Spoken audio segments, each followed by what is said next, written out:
I'll post 3 times a day for 90 days, and I'll just see what happens, Mm-hmm. right? So Yeah. I just started posting every single night before I went to bed, 3 videos a day for 90 days straight. I'm telling you, it was 90 days straight, and I didn't want to post, and sometimes I just found a video, and I don't know what the video was, but it was Oilfield related. Sure. A couple of weeks, one of my videos got 25,000 views. I'm like, oh, 25,000 views? I had like 3 followers. One of the videos went viral, and when it went viral, it went super viral. I mean, it did like, I want to say like 50 million views. Dang. And that happened in like 2 or 3 months. Joseph Norman. How you doing? Joseph's the owner of 40 A&M. We're going to talk about what you do because I really don't know, but I see your content everywhere. You also go by FluidLevels on all of social media, right? Absolutely. So let's talk about that. But first and foremost, thank you so much for coming in and giving us your time today. Let's just talk about what you do. You're an influencer in the oil and gas industry in the oil field. I made the statement, are you the Mr. Beast of the oil field at this point? But please let everybody know what you do out there. Well, so in simple terms, I can try to make it as simple as possible. Thank you. I optimize artificial lift system. And what an artificial lift system is, it's just a system designed to lift water, oil, gas, and water from below the surface to the surface. So you have different forms of artificial lift. One form is rod pump, where you have a long rod connected to a pump with 2 valves on it, and it displaces fluid to the surface. So what I do is I help operators optimize those systems. If they're having trouble with their automation, we can dial in the automation. If they're having trouble knowing like how much fluid is available or what their production efficiency is, I can help them figure those things out.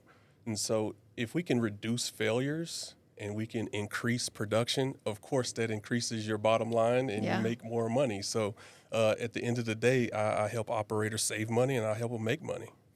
And have you always worked in the oil and gas industry, or like how'd you get your start? I mean, yeah, I tell people, listen, I'm 41 years old, but I tell people I've been in the oil and gas industry for 30 years. Okay, wow. Yeah. Some child labor laws, perhaps.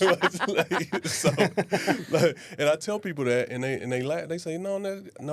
This is what happened. So my dad, he was hired on with Exxon. He was one of the first black men ever hired on with Exxon. Oh wow. Okay. This was because of affirmative action.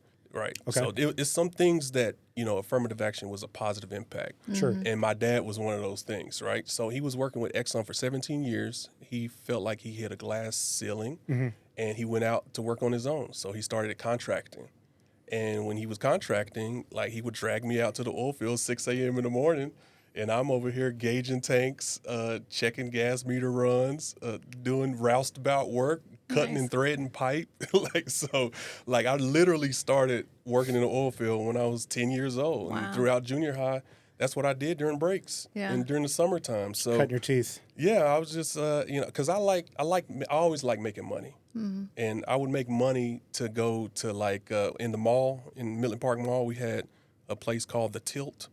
Okay. And The Tilt was an arcade. Okay. Oh, and yeah. And you would so my thing was, okay, they had this big old coin machine. I was like, if I can get $10 worth of coins, man, I can play for hours at The Tilt. Oh, like where it pushes the coins off? Or is that your type of thing? Yeah. No, well, you would go exchange. You would put the $10 bill in there, and then it would give you $10 in quarters. And every machine was quarters back then. Right. Yeah.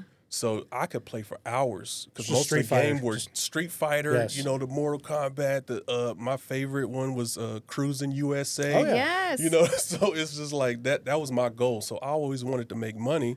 And my dad, he paid me when I went to the oil field, and that was my equivalation to, earning money. And, I would buy all my own video. I'm a gamer too. Okay. So I would buy my own Nintendo games. I would buy my own I bought my own PlayStation by myself when I was in junior high. Yeah. That was my goal. And did you grow up here? Yeah, I'm born and raised in Midland, Texas, man. Mm-hmm. Oh, wow. Okay. I am born and raised here. That arcade was so dark and dingy. Like how it always arcades are, perfect. Yeah, it always creeped me out a little bit, but Man, I can still see it, like right there by the beginning At of the the front. food court. Yes, yeah, across from exactly. Fuddruckers. Yeah, in the 80s and 90s, you probably didn't want a whole lot of halogen lights in arcades. It's probably on purpose. It's like a casino for Yeah. kids. Okay, Yeah, so it's fun. so I look at Midland, or this whole entire area, Permian Basin, as a city founded by this is the entrepreneurial spirit here, right? Oh, This yeah. entire industry. And so, as a kid, you're just entrepreneurial lifestyle, Yeah. right? And so, at what point? How long have you run your business? Well, so me and my wife, we started FluidLevels in 2012. Okay. And it was just basically an ideal that we had. I was lease operating with my dad's business, and he actually turned that business over to my brother. And I worked for my brother for a year, and then I went out on my own. Okay. And so that was 2012, and we started working together, and we actually got married 2017. So she's Nice. 2017. Yeah, that's. Don't get that one wrong on camera, I dude. know, right? Like, yeah, She's We'll cut watching. that out. We'll cut She's that out. watching. for real. Gotta get that part right. So, but yeah, so we started the business, man, and we just kind of grew it, slowly as self-employed, and then kind of grew it into 3 employees, and last year we did $1 million in revenue. So Okay. we trying to grow this thing into a real business. Sure, That's the whole goal. Is I'm a big proponent of Robert T. Kiyosaki's cash flow quadrant. Right? Okay. You got the E, the S, the B, and the I. Yeah, employee, self-employed, business, investor, right? So we're trying to get to the right side of the quadrant. And one of those steps was hiring the guy. Like finding a good hand out here, man, is really difficult. And once that happens, I think that's Yeah. what helps you scale your business. Well, what I Yeah. hear is, I mean, obviously, there's a lot of money to be made in this industry. Absolutely, yeah. Right. And I've seen a lot. I mean, a couple things here. I was like, I'm curious, how hard was it to find, quality work? Because from the perspective I see, it's like a lot of money to be made. A lot of people want to jump into the industry and make a ton of money, but it's got to be hard to hire, right? I mean, it's very difficult finding the right people. Okay. Because the right people, they're being held on to. I So see. Okay. they're being incentivized to stay where they are. They're getting a lot of benefits, and so they got a lot of freedoms that a lot of other people don't have in the oil and gas industry. So it's competition to get someone. So the right person that knows what they're doing. You can get a warm body to fill a seat, but your production is slipping. So this is all based on people being deployed into the field, going to location, and being able to handle a job effectively. And so that takes some sort of a skill set to do that. And there's very, very few people. It's a very small pool of people that know how to do, know how to optimize artificial systems, know how to follow a procedure. Right. When you're doing workovers, you're spending tens of thousands, hundreds of thousands of dollars. You want to do that job right. So you got to have the right people in there, and you got to pay them to do that. Yeah, I've seen a ton of your content. Again, it all kind of goes over my head because I don't exactly know what I'm looking at. If I can describe it for the people out there. But before I do that, let me just spout off some numbers here, right? Because I'm curious of like when you got into the content creation side and what that sparked that, because over 200,000 subscribers on YouTube, right?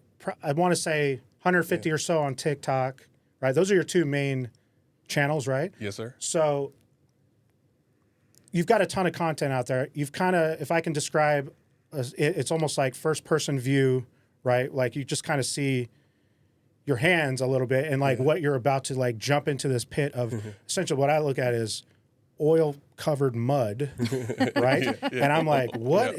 Oil-based mud, It's like, what is he about to go do? It's almost like watching if the Teenage Mutant Ninja Turtles were going into the sewers, right? Yeah. But then I'll see like your captions and stuff going like starting at 125K a year, and I'm like, And you can't find anybody. right? And I'm sitting there going like, oh my gosh, this seems like the best job application or job posting out there. Right.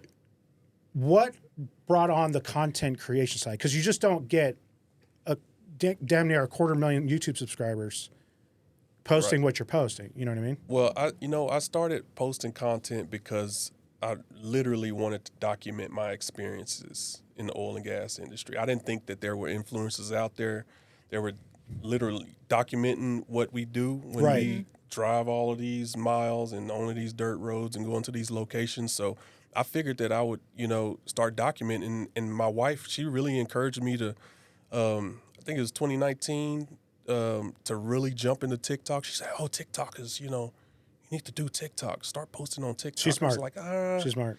Yeah, she's saw always ahead of the curve. She saw it, yeah. let me let you know that she's definitely always ahead of the curve. And I put it off for a few months, probably over a year. I put it off, and I was like, you know what? I've always, ever since I got an iPhone, I had the very first iPhone in 2007? 2007, 2008, yeah. 2007, 2008. I got the very first iPhone, and since then, or since the implementation of iCloud, I've been recording video in the oil field. Okay. So I got a whole iCloud full of oil and gas videos that I didn't have nowhere to post it. I just, Documentation.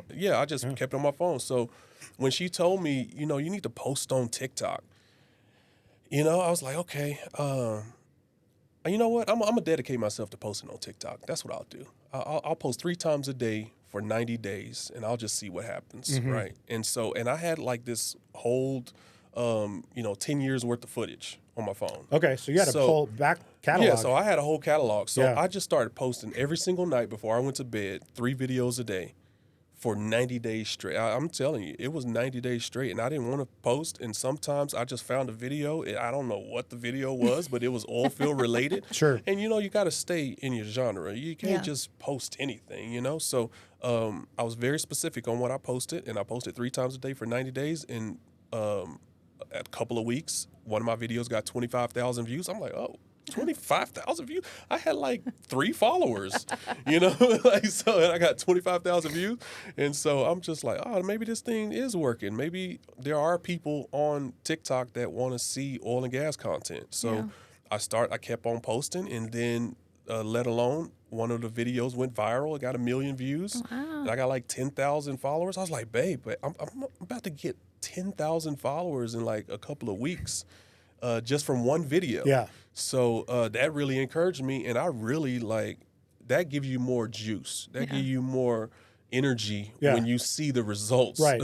You're like, okay, this is worth it. Of what you're doing, Yeah. right? So that feedback, it motivated me even more, and I started posting, and then I started thinking about Facebook, and I was like, okay, I can start cross-posting to Facebook. I just throw these videos on Facebook, which takes more time, you know what I'm saying? So, but, Sure.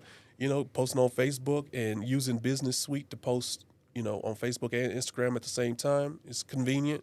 And then posting on YouTube as well. So when I started posting on YouTube, the same thing happened. Like it took, but YouTube took longer to happen. I was posting on it, nothing, no traction at all. Just shorts? Just shorts. Okay.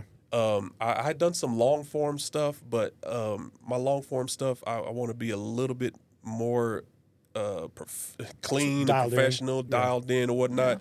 So I don't do as many of those. But when I started posting on YouTube, it took me over a year for one of my videos that I posted like 13 months ago to go viral. And when it went viral, it went super viral. I mean, it did like, I want to say like 50 million views. Dang. And that happened in like 2 or 3 months.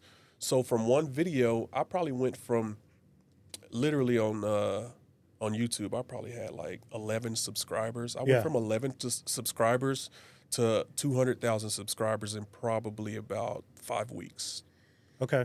Dang. So, I mean, for the people out there, I guess the conversation is this aspect of like, if you watch YouTube or you watch, everybody wants to monetize. Everybody wants to, become a professional, full-time content creator, right? That's the number one. If you ask any teenager these days, what career path do you want to go down? There's like what it is? content creator. Yeah, right? yeah.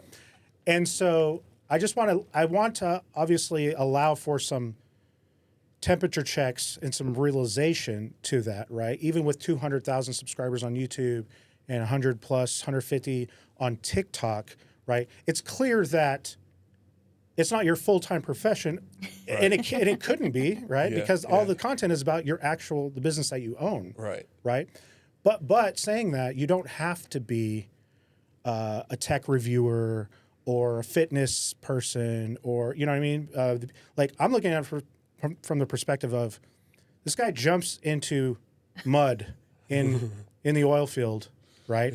And creates content of just like, this is what it's really like, right? And I love the aspect of, not only are you talking about like, well, this is what I do, but it's this aspect of financial responsibility. You've got whole posts on, yes, you might make $100,000 a year, but are you saving money?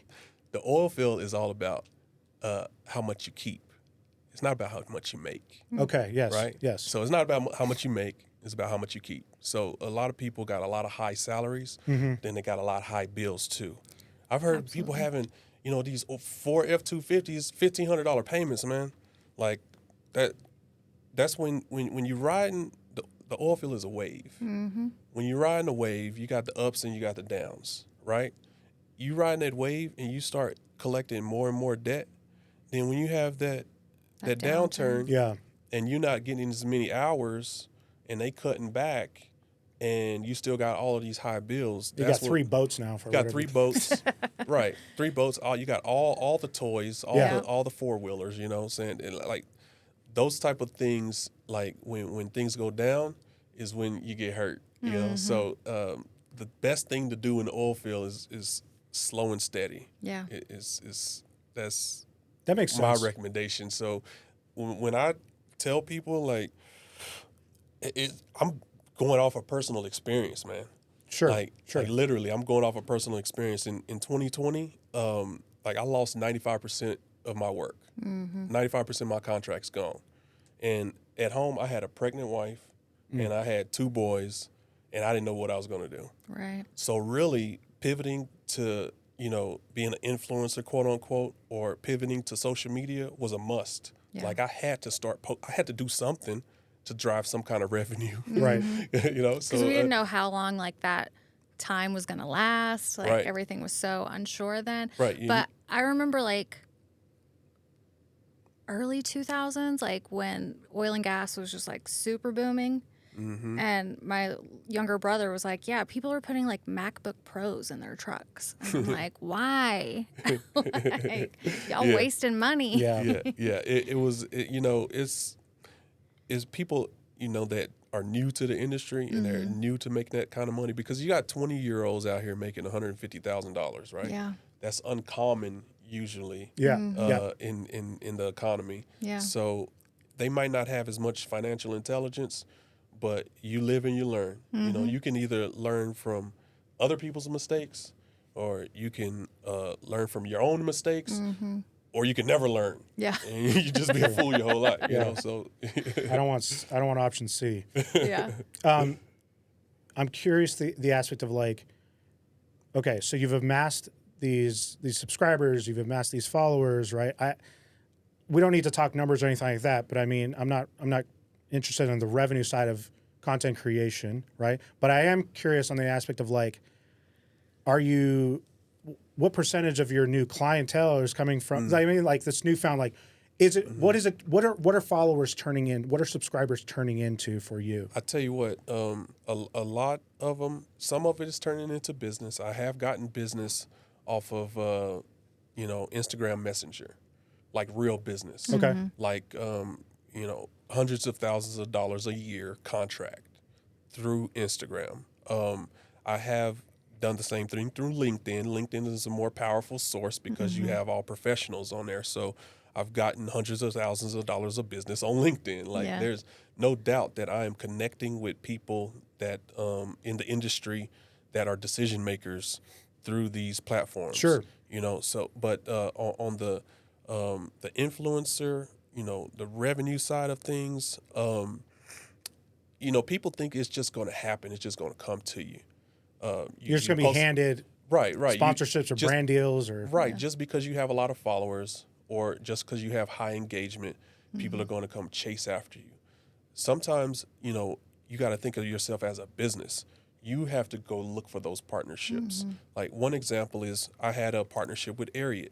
Okay. It was a great partnership, and that partnership started because I had 30,000 TikTok followers, right? And I decided, hey, you know what? Maybe my audience will be a really good, connection for a FR clothing company.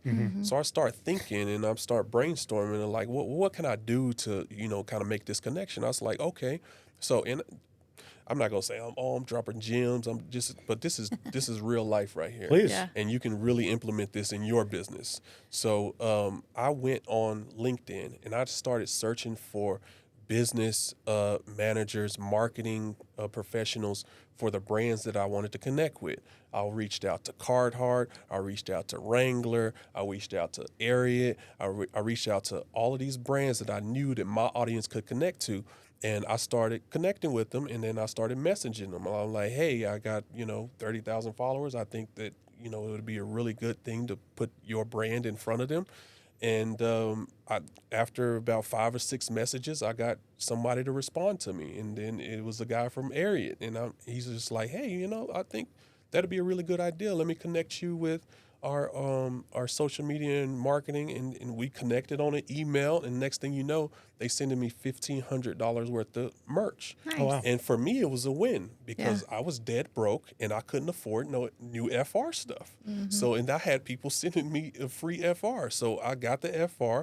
I started making content with the FR. One of them blew up, and they decided to renew the contract and actually pay me every single month and send me merch. Nice. So this all came from proactive work, going out there and looking for, those partnerships. Everything's just not going to come to you like the big influencers out there. A lot of people are hitting them up and they have agents and management teams. But when you're actually operating your business and, operating the social media side of things, you have to take everything into your hands and go out there and get it. Absolutely. That's great advice. I think there's a lot of people that, like, we get people in here that go, I want to start a podcast. And I'm like, excellent. I think the more podcasts that come out of this area, the better for the area. Yeah. Right. The better stories that'll be told. Right. And traditionally in in an industry where it's kind of heads down, just get the work done. We don't need, a lot of self-recognition. Right. But the first thing is like, well, they're like, well, when am I going to make money from this? And I'm like, oh, it's a great question, right? Because it's a grind, right? Like you grinded creating this content. You didn't even want to create. Sometimes you're like, I'm tired of creating content. I'm tired of posting up, and the monetization didn't seem like it was like you were like, okay, so if I do this for 90 days, I'm gonna become a millionaire from this. Great, Right? You know what I mean? No. It was not like that. It was basically that was my foundation. Like I didn't expect to make any money from it. What I was doing is I was expecting to build a solid foundation. So what's important is like posting 3 videos a day for 90 days. Yeah, that'll create a solid foundation. But most people want to go viral in 5 uploads, 10 uploads. It don't work like that all the time. And it might be detrimental to you if you did that too, because if you blew up on your first video and someone opens your profile and then they only see one video. Yeah. That's not very good, right?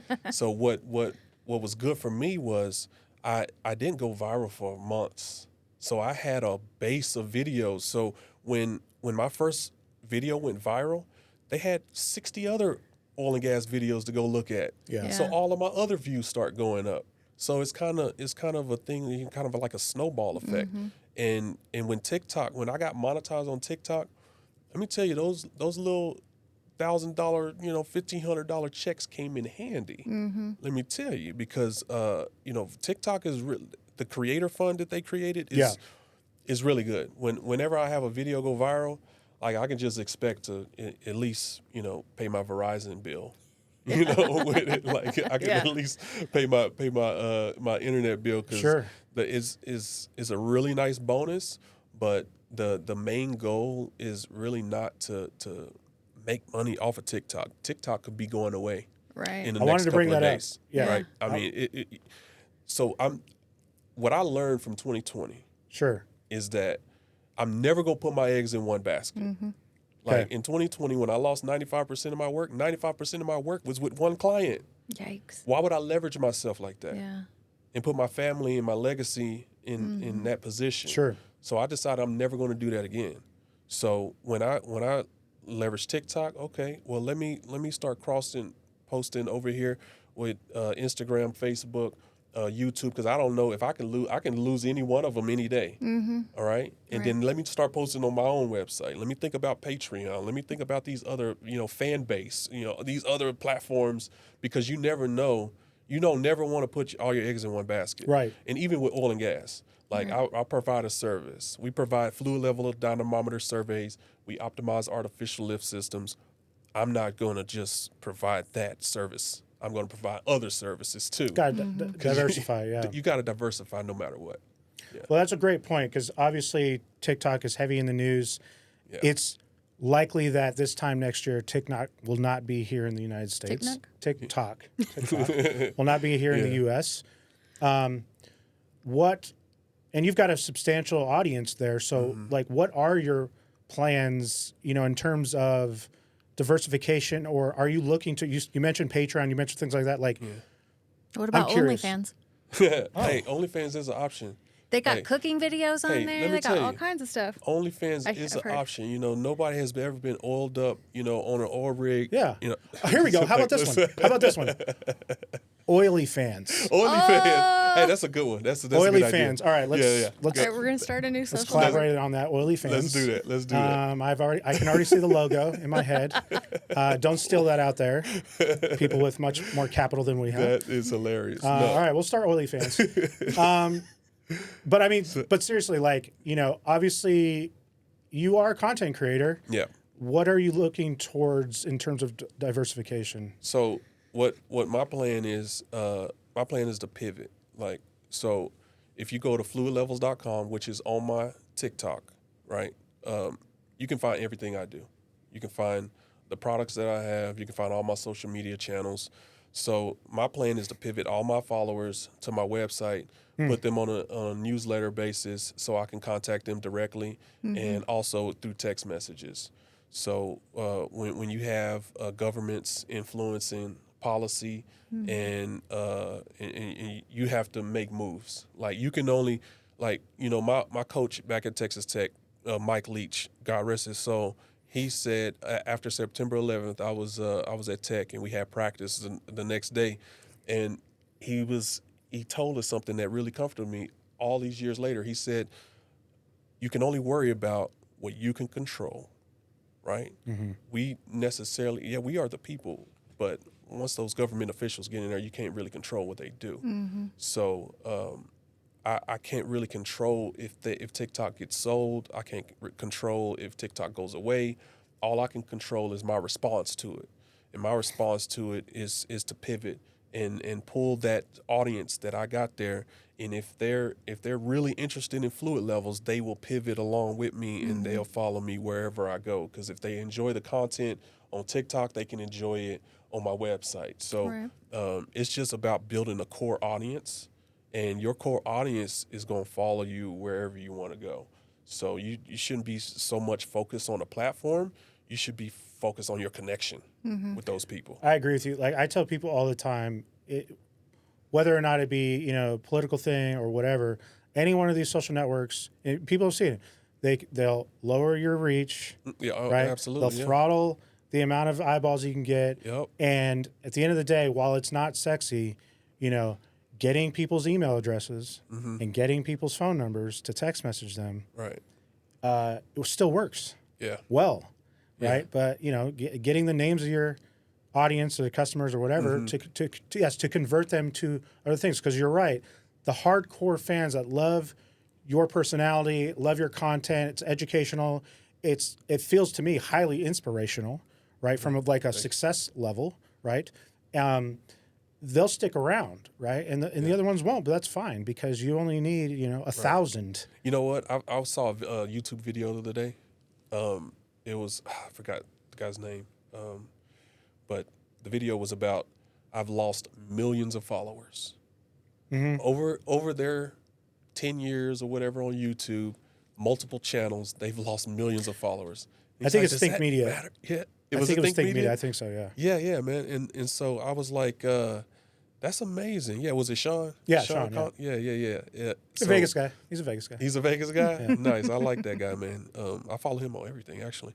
But yeah, Sean, he was talking about losing millions of followers, but it's not about what you lost. It's what you got, you know? So people are there consuming your content for a reason. So just deal with what you got. Don't worry about what you lost. Yeah, it hurts sometimes. It hurts getting ugly comments. Sure. Yeah. You know, it hurts when people say you haven't provided them with the value that they thought they were going to get. Right. That one hurts the most, you know. So it hurts being in business and entrepreneurship, but you just have to be. That's where perseverance comes in, right? You know, like you entrepreneurship is not for the faint of heart. You gotta be tough. You gotta be willing to get knocked down and then get back up over and over and over and over again. Especially if you're the one doing all the work. You know, Right. you want to like so. You can't beat yourself up too much, and you kind of gotta forgive yourself and give yourself a lot of grace. But yeah, it's definitely mistakes going to be made, but you know that's all in the learning process. Yep. You live and you learn. Yeah. I mean, it builds character, right? Absolutely. I'm curious about the content, right? Like you're the owner of the business, right? Have you thought about, are you looking towards like a whole creative team? Because correct me if I'm wrong, it's you with a camera, right? You don't have a camera crew with you. You don't have all these things, right? It's just my Meta. My You got the Meta Meta Ray glasses? Bands. Yes, my Meta Ray Terra, Bands. take note of those. I You know want what I'm those. saying? The Meta Ray Bands, baby. My Are birthday's- you recording us while we record you? Yeah, I am actually right now. Nice. You see? BTS. Let's He see. There you go. loves All right. it. No, it's so Like meta this. right now. I Yeah, should get yeah. my Vision Pro. We can do Oh, that. I don't yeah. have it, but that's I was like, I'm like, excuse me? I want those Vision Pros so bad, bro. Those like, my friend Carl, he got some, and he was like, man, it's just like in 30 seconds, it's all intuitive. Like you learn it like that. It's like natural. my best friend has it. He's like, I Yeah. love it, man. It's great. So I'm it's the looking future. forward to it. I can see you on a job site with that on. Why not? So That would be dangerous. developing technology that can help train people. Yeah. Oh. Right? You know, if AR you can create, of what you're doing. If you had an app that showed you how which way pressure is flowing, Oh, okay. and it can like see through the pipes, and you can see the oil, water, and gas going through the pipes, and then you can see something. You can touch the pumping unit, and it'll tell you what part of the pump. Oh, this is a Samson post. This is a horse head. This is a counterweight.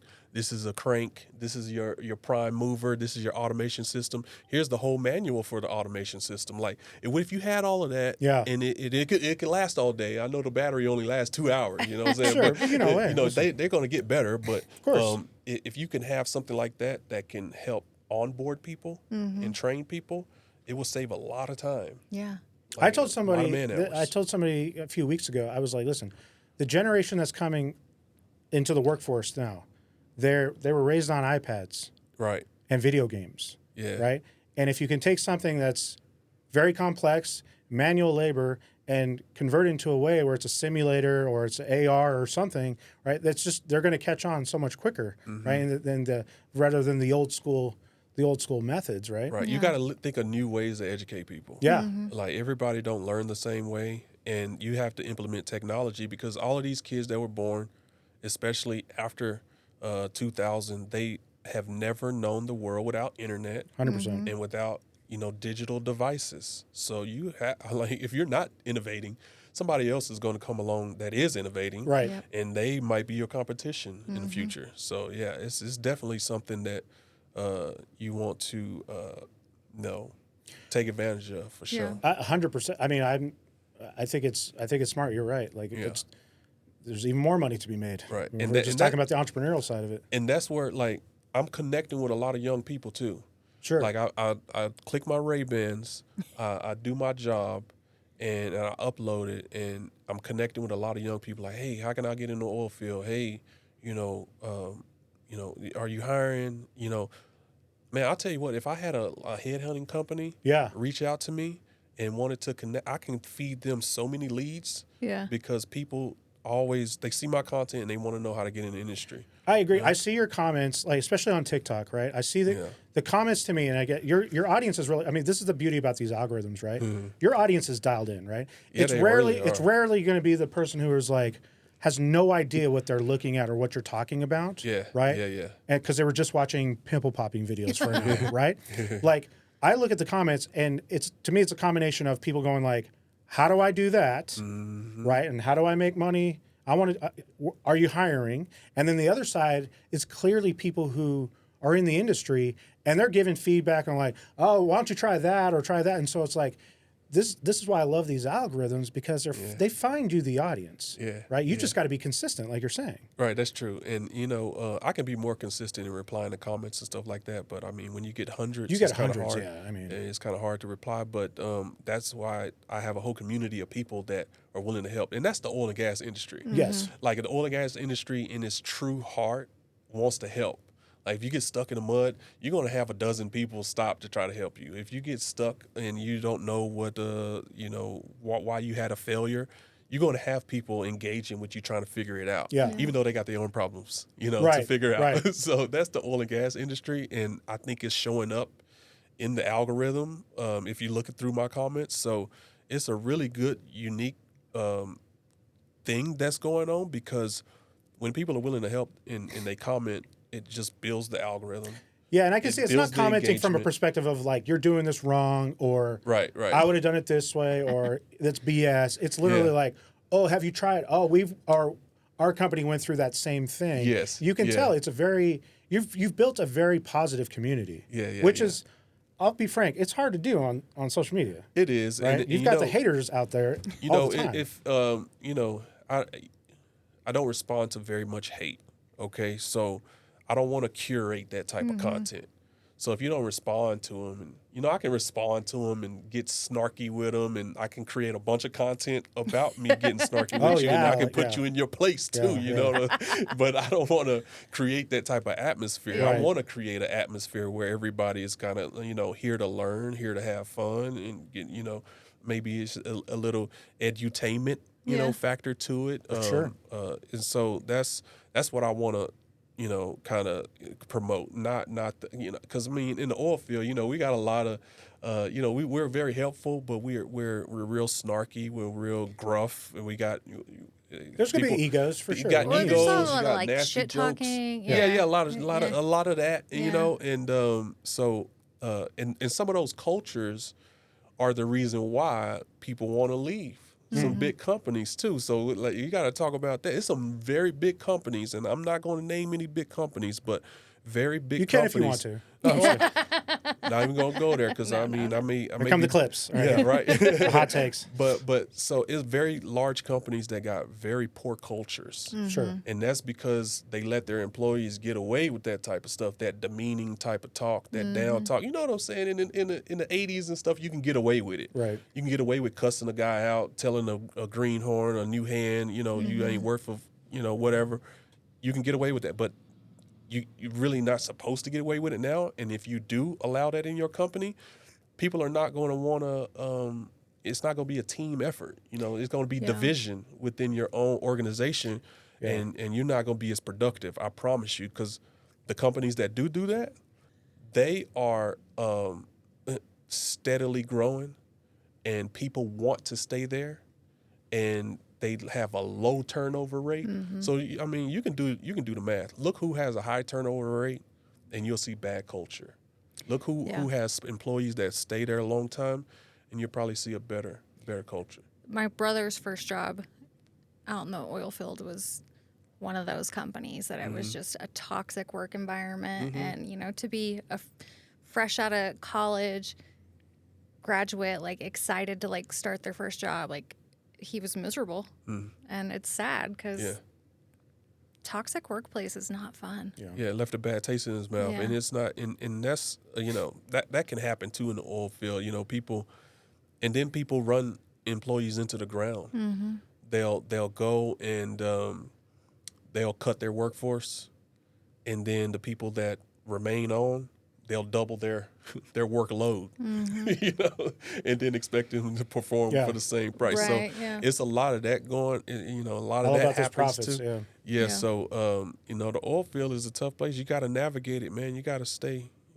diligent to navigate through this thing. I feel like there's still a hunger, especially for the younger generation, to, you know, make a name for themselves. Like I said, become an influencer, and I think you've proved it. You totally can in a niche industry, right? That's non-traditional, I guess, from the you know, digital world.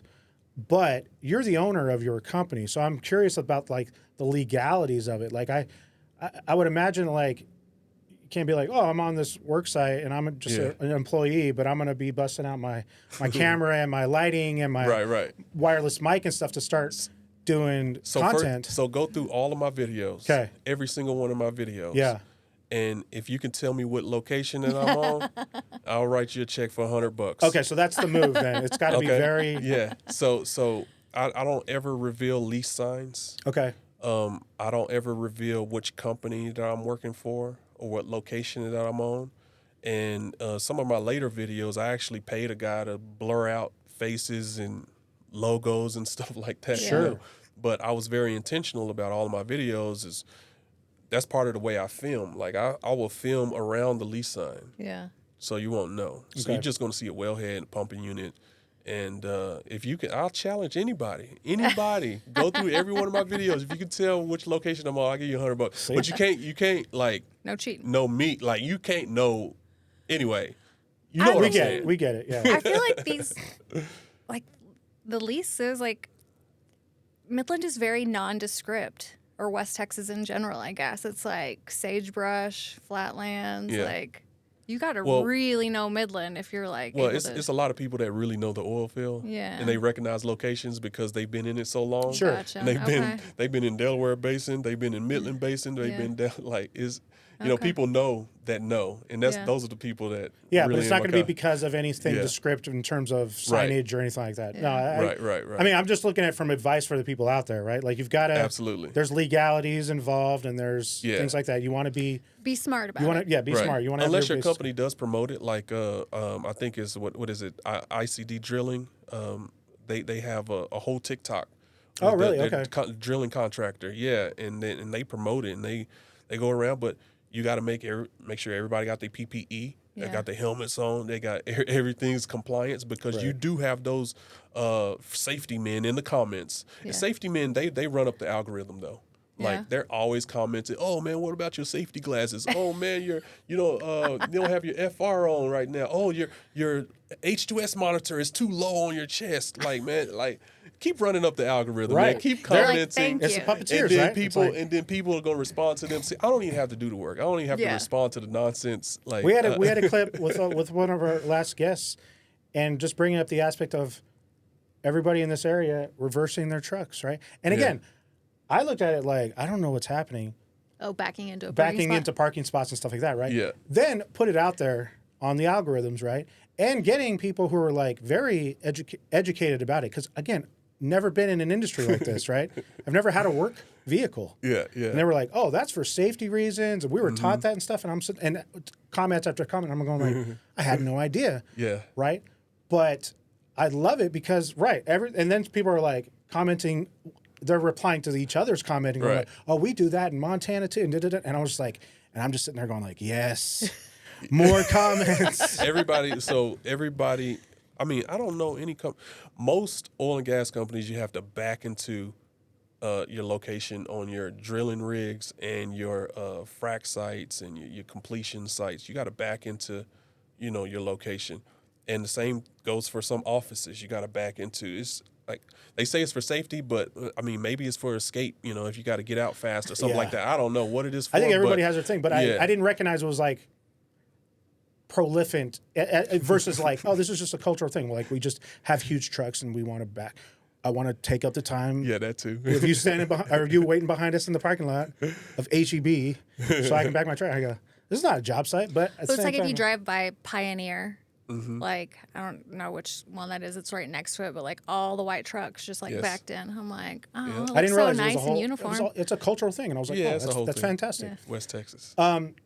So But now he backs in exclusively. It's hard for me in parking spots, honestly. In the garage, sure, why not? You had a question about like oil prices and stuff like that, or was like The Are you talking had the- something about con- the Middle East, Yeah. like Yeah, conflict. the connection to Look, again, we're not a political show by any means, but like there's obviously, I mean, there's conflicts in the Middle East.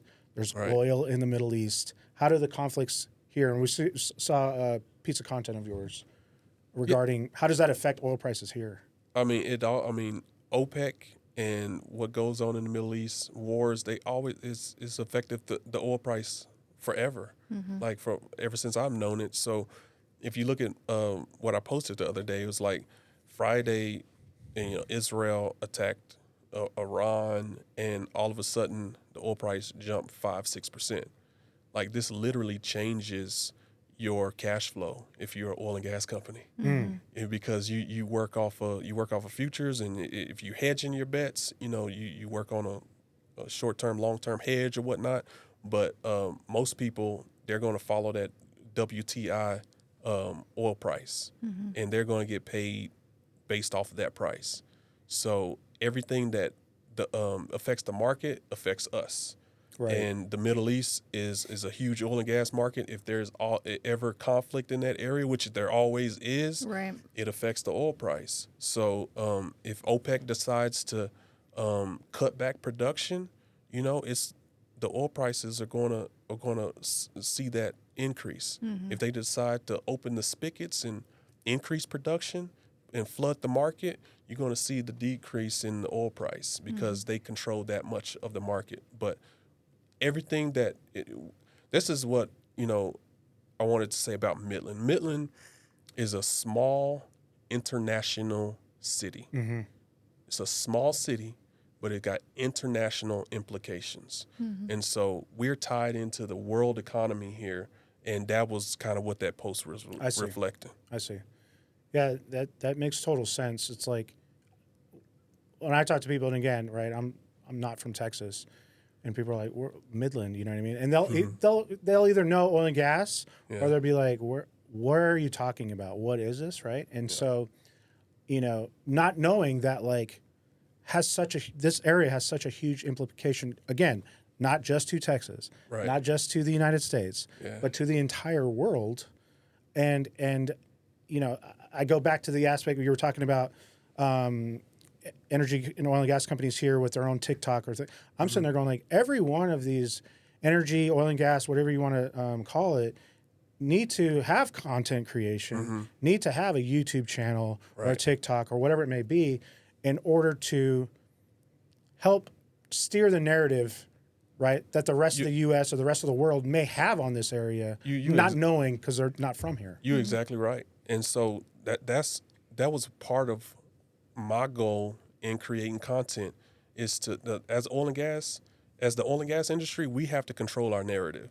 You have all these, the accidents that happen, the BP oil spill, the Exxon Valdez. Every time something happens like that, we get the blame. You get pointed at, and it's like, oh, the oil and gas industry is so terrible. So yeah, we've made mistakes, but look how far we have come. When we started poking holes in the ground, we just put a berm around it, and it was just going on the ground.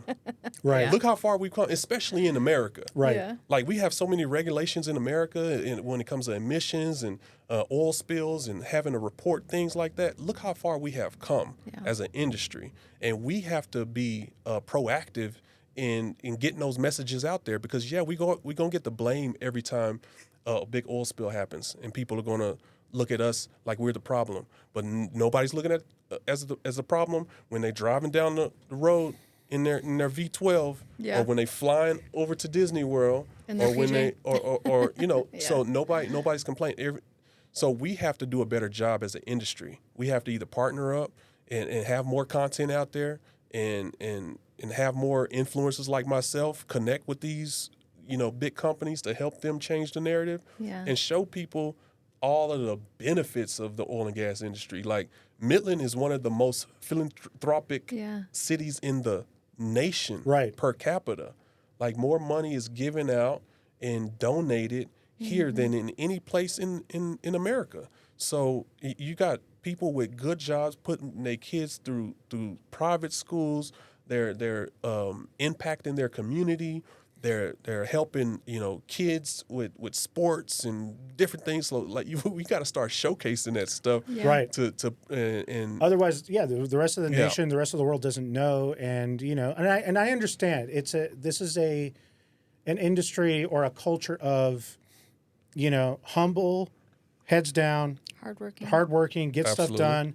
Doesn't need to necessarily pat yourself on the back in that respect. However, I think the rest of the world needs to understand both sides instead of letting the so-called, whatever, the stop oil people, the mass media or the fake news or whatever you want to call it. Liberals. Like just let you, just kind of let you control what's being said. You can't be a woke liberal protesting against oil in any yoga pants. Okay, you can't do it. If you protested in yoga pants, come on, man, you need to slap yourself because yoga pants are literally like nylon, poly. It comes from oil and gas. Yeah. And you're sitting there wearing oil and gas and Walk around with like the rubber on your shoes. It don't make sense. I will. This is a very great point because coming here, again, knew nothing about the oil and gas industry. I've learned a little, but not much, okay? But what I didn't recognize, and again, I've got no skin in the game. I'm not political whatsoever. But I didn't recognize the things like this microphone stand, my shoes. Absolutely. Right? Everything I've got on is tied to this versus just like a naive person like me was going like oil in your car and gas in your car. Got it. That's oil and gas. And my tuba aquifer. Right. So for you, right, exactly. So for you not to know that the oil and gas industry has to take, right. You got to take responsibility needs to for that. educate. And I think there's this, like when the Super Bowl was happening, right, months ago, I would see on LinkedIn, and I'm connected with a lot of oil and gas industry folks now, right? Yeah. But I would see all this like, you couldn't even have the Super Bowl without the oil and gas industry, the football, the this, right? And I would go, I think the narrative shouldn't be though, you can't function without us versus it's not because then becomes us versus them. Right. Instead, like Sony could come out and make a case of you couldn't have the Super Bowl without us because there wouldn't be any damn cameras. Right. Yeah. Or, you know what I mean? Or like microphone stands, stuff like that. But they're not going to do that because, one, nobody's going to be blaming Sony for these types of things. However, it's just going like, that shouldn't be the narrative. The narrative should be like, here's how we can work together. Right. Or here's what you may not understand. Yeah. That you're like protesting and doing all these things, but you're going like, yeah, but that's just, you're talking about one sliver of what it actually is. I think the narrative should be, look how far we've come. Yes. Look at the history of oil and gas and how it's helped us develop as a nation and as a world economy and all of the things that have come out of oil and gas. Yeah. Like oil and gas has driven the technology revolution. If you didn't have oil and gas products, you wouldn't have all these chips. You wouldn't have all, you wouldn't have all of these housing for, the hardware. And so we would still be, backwards 75 years. So we need to do a better job telling our story. Yeah. And it's not going away as much as people are certain, I try not to look on the far spectrums of either side, right? The conversations, because I'm like, some of those things are just way out there. Yeah. Right. But the fact of the matter is like, we're not going to all electric vehicles tomorrow. No. That would be an insane in 5 move. years. It's right. crazy. It's like not going to happen. These mandates where you're trying to force a consumer to switch in 5 years from something that they just got convenienced with. It's like you're not going to make somebody pay $60,000 for a vehicle just because, of emissions. Yeah. All right. They trying to get to the grocery store to feed their children. Exactly. Right. Get so they're going to do so they can earn some money. They want to do whatever they can to make that happen. Yeah. They're not thinking they're thinking of surviving. Yeah. Most people. We think of realism. Right? You know what I mean? In the real world, we're not. I'm not worried about necessarily what's happening in Washington D.C.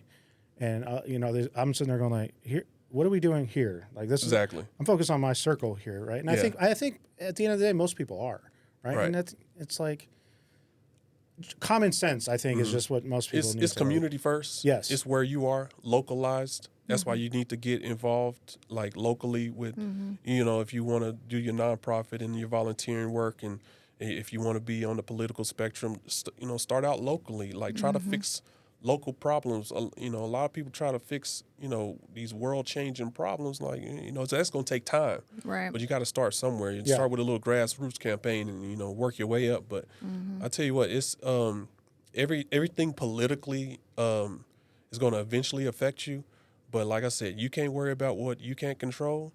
And it don't matter if Biden is in there, if Trump is in there. The next day, I'm going to have to go to work. Yeah. Right. Like, during the pandemic, they didn't stop sending me bills. Okay? Right. They AT&T didn't say, hey, we having a pandemic too. We're not going to send you a bill. Yeah. It's no, I still got my bill. Yeah. I still got a mortgage. Yeah. No matter what's going on. Still got to feed the kids. Right. Yeah. And this, the political thing is funny because people like are really pro-Trump around here. Well, when Trump got in office, we had the worst years ever. Like, the worst years ever when Trump was in office. Yeah. The barrel of oil went negative $44, man. Like, do we forget that? Like, and before that, you had Obama years had the highest oil prices. Like, just look at the tax returns. Historically, look at the tax returns. Yeah, oil and gas is better under a Democratic president. Just look at the tax returns. Yeah. I'm just saying, like, you have to look at the overall picture. I've been Yeah. in this business for 12 years. Look at my tax returns. Under Democrats, it's done well. Maybe bad energy policy or the fear of bad energy policy somehow affects the market positively. Just think about that. Okay. Yeah. That's definitely something to think about. All right, let's move away from the politics. Well, I have a question. Oh, please. Never mind. Let's bring it back. Not about politics. Oh, please. I mean, you can't even vote Yeah, I'm because you're Canadian. I'm Canadian. You're Canadian? Yeah. Really? Well, He look hates at it when I say that and don't follow it with because you're Canadian. Well, especially in front of Mayor Blong.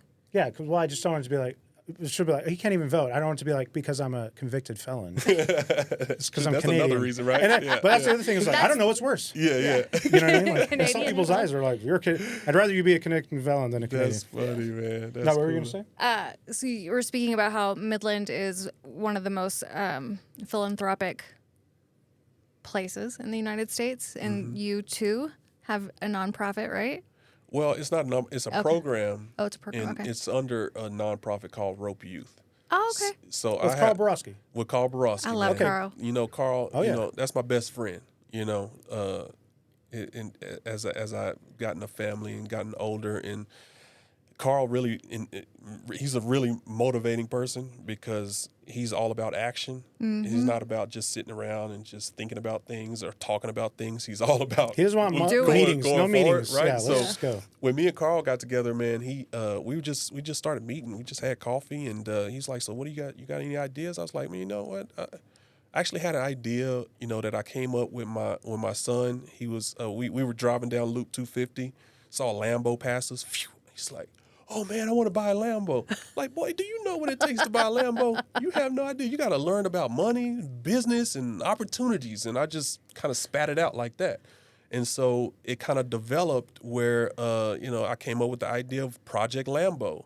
And Lambo is an acronym for learning about money, business, and opportunities. And I was like, if you want to learn how to buy a Lambo, you got to learn how to make money, and you got to learn about business, and you got to learn how to recognize opportunities when they they arrive. So when I met with Carl, I kind of told him about the idea. He said, "Man, that's a great idea. I don't, you should do it." I'm just like, "Do it where? Like, I don't even have a curriculum. I just told you this idea. Like, I have no idea." He's like, no, make a presentation and pitch it to me. I was like, "What do you mean make a presentation?" He's like, "Make a pitch deck and pitch it to me." I'm like, "Oh, yeah, okay, I can do that." Yeah. So I made a presentation. I pitched it to him. He said, "Man, that's a great idea. Let's go put it in schools." I was like, Oh, wow. "Carl, I don't have a curriculum. It's just an idea. I don't know if I can do this. I don't know if I'm the right person. I don't have this in place." He said, "Just take the first step." So Carl is that friend that just says, take action and you'll figure it out along the way. Yeah. And that's what Project Lambo is. So we've been in school and as an after-school program, teaching financial literacy, digital trade skills, and it really comes out of frustration of me, like the things that I had to learn when I was an adult. I'm Right. 35 years old, learning how to read a cash flow statement, Right. and how to read a P&I, and Yeah. filing taxes and tax implications and stuff like that. So I was like, man, I'm gonna teach these kids when they're 10 years old. Perfect. What I learned when I was 30 years old, and maybe that can accelerate their lives. So this was kind of a program born out of the pandemic. It was born in 2021, and I say digital trade skills because if you had a storefront, or if you had a brick and mortar business and they said, well, you can't have any patrons in here because we were in a pandemic, we were locked down, or you can only have 50% capacity. You can really shut down somebody's business if you did that. So Right. I was like, we have to have a program that teaches digital trade skills where you can be remote, you can work from home, if you have a laptop and an internet connection. So if you want to be a podcaster, if you want to be a YouTuber, if you want to start an e-commerce website, if you want to manage social media and stuff like that, or if you want to create digitally, Edit code, content. edit content, Yeah. all of that stuff, then this is what this program is about. I love Project that. Lambo, that's what it's all about. So that's what we've been teaching as an after-school program. I said, well, before you learn all of the fun stuff, because the kids want to jump right into the making videos, right? Yeah. But you're going to learn the business aspect first. Yeah. Makes So sense. you're going to learn what an asset is, what liabilities are, what cash flow is, what net operating income is. Learning these core business values, and then let's go have fun, Yeah. make videos and upload them and post them. Building that foundation. Building that foundation, absolutely. I mean, I don't like reconciling a checkbook, not like an actual checkbook, but just like your bank account in general. Like when I started consistently doing that every month and like really paying attention to like where my money was actually going, I'm like, oh, I don't need that subscription service anymore. Oh, I don't need this. And it's just like, it's good to be mindful of your finances. And all that's the how time. you teach young people Wait. too. Yeah. Are you telling me I still have my wine subscription. we finally have made enough to buy a Lambo? Is that what you're telling me?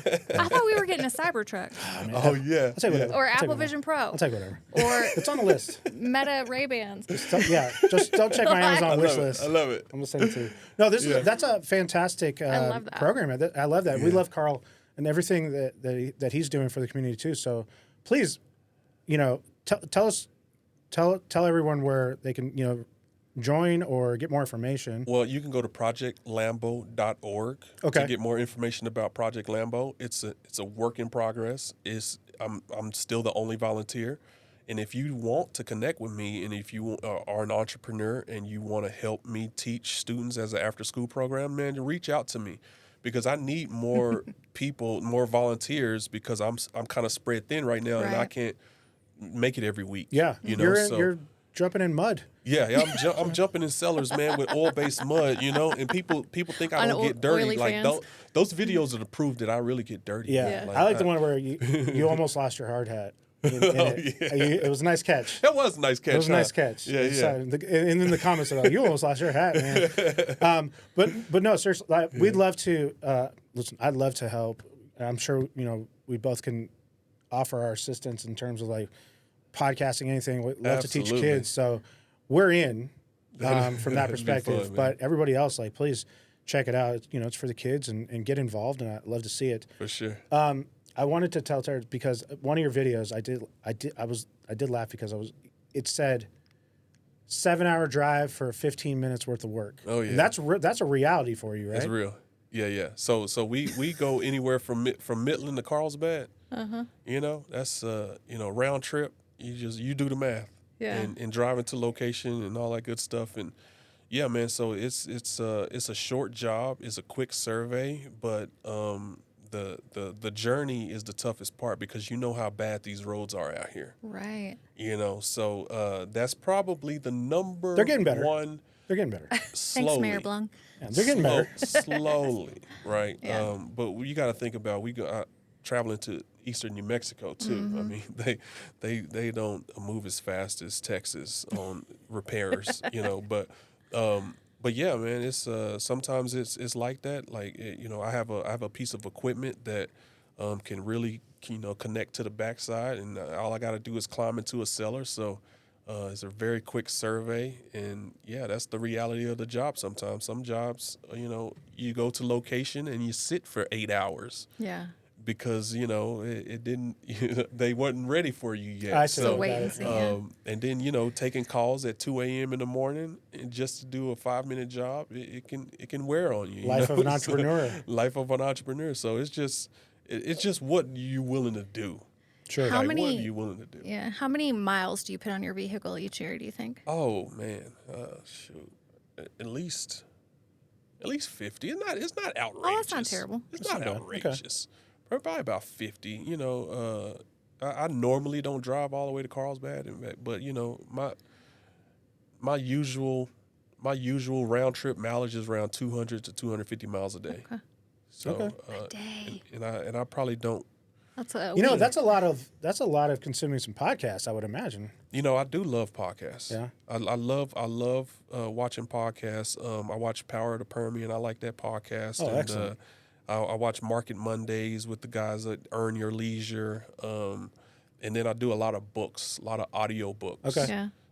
Entrepreneurial based, and a lot of spiritual books and entrepreneurial books. That's pretty much all I do. I don't do any nonfiction or fiction or anything like that. But Like Game of Thrones.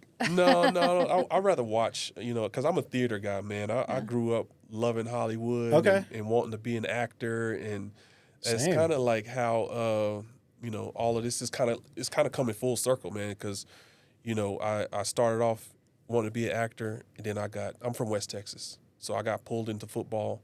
I have 2 older brothers that were all Americans, and so West Texas took me down a football route. But as soon as I got an opportunity to make a film, I jumped at it, and that was 2004. Oh, really? Yeah, 2004. I was a part of Friday Night Lights, and they actually had an audition out here in Odessa. I And remember I went that. out there and I made the team, and I traveled around Austin, Houston, filming Friday Night Lights with Billy Bob Thornton and, Nice. and all of those guys, man. So it was fun. That was my start of my acting career. So yeah, and I went on to do 4 more feature films. Oh, wow. Dang. And 1 short film that actually went to Sundance Film Festival. Got chosen to be at Sundance. Wow. So yeah, that was my acting career. I'm part of SAG. I'm a SAG member, and that Man, whole you did deal. better than me. I just got my armpit was in a movie. Your armpit? Hey, yeah. that's good. That's screen time. That's it. Exactly. I was an armpit double for Zoe Deschanel. Oh my goodness, an armpit double. I've never heard of an armpit Yeah. double. We gotta put we gotta- that on I the gotta- resume yeah. at the top. Because during the entire film, she had hairy armpits, and at the my end, she's God. like professing her love to a guy that's in the band with her, and he like lifts up her arm to see if she shaves now, and she had a freshly shaven pit. Well, they never got that scene, so So Can I have your, enter. can I have that your, was me. your armpitograph? Yeah. Boom. Man, thank you so much for coming in today, man. I Yeah. learned so much, and I could probably talk to you for the rest of the day because super fascinating what you do. And again, I'm from the content creation world. I'm always curious to what's next. I mean, I kind of sense the FluidLevels podcast, perhaps. Maybe it's exclusive to Oily fans. I don't know yet. Exclusive OnlyFans content OnlyFans coming content, soon. Yeah. But we wish you the best of luck, man, and we thank you so much. I And we're appreciate hoping that. for much more content Yeah. coming out, and like I said, if you we'd be happy to help in any capacity. I appreciate that. You know, we're grateful for people like you out here who are entrepreneurs and community focused and family man and just out here making a difference and shining a light on Midland, making Midland a better Midland. So Well, I appreciate you, and I appreciate y'all inviting me. I mean, I think what you're doing is a great thing as well, man, because we don't have a lot of creators out here, but the ones that are out here are community focused and local focused, and I love that about y'all guys, man. So I appreciate y'all inviting me, and if anybody want my information, go to fluidlevels.com. That's my website, so you can learn all about me and everything that I do. But it's Fluid Levels on man. all social media, and if you're watching this, you probably are already following. It's got a massive following, but if you're not, please, FluidLevels, Yeah, and watch some great content. So appreciate it. see you on the next one. All right, bye.